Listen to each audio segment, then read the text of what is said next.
Attends quoi? Pour écouter, il faut se taire.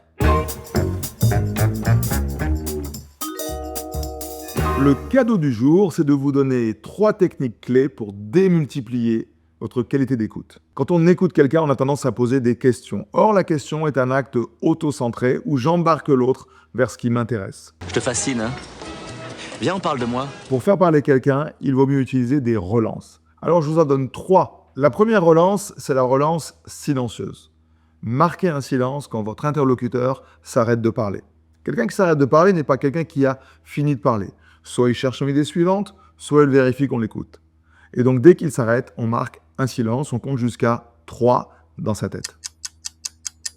Et puis, 2 autres relances complémentaires, la relance écho ou écho plus, c'est-à-dire. La relance écho, reprendre le mot que vous voulez creuser sur un ton interrogatif.